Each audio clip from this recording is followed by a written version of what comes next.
Two summits in one hike. Pero mahaba-habang lakaran ang kailangang pagdaanan bago matraverse ang Mount Pigingan at Mount Ugo sa Benguet. Tayo dyan kasama si Ian Cruz.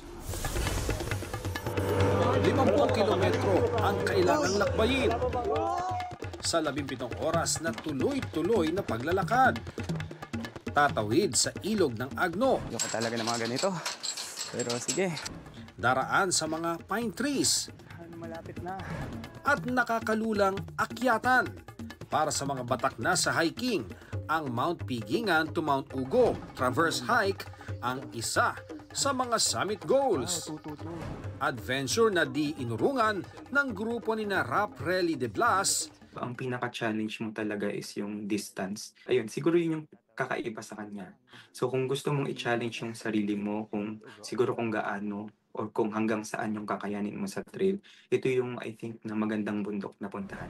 Dahil di biro ang traverse, 2 araw ang binuno nila para rito.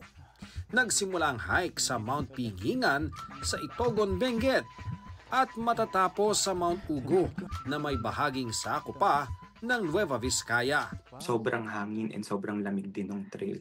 So kahit may mga parts na open yung trail, hindi ka sobrang maiinitan.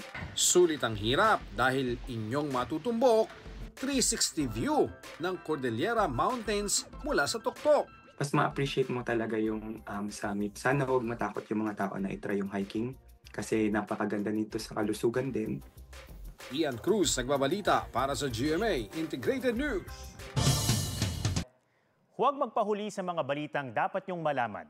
Mag-subscribe na sa GMA Integrated News sa YouTube.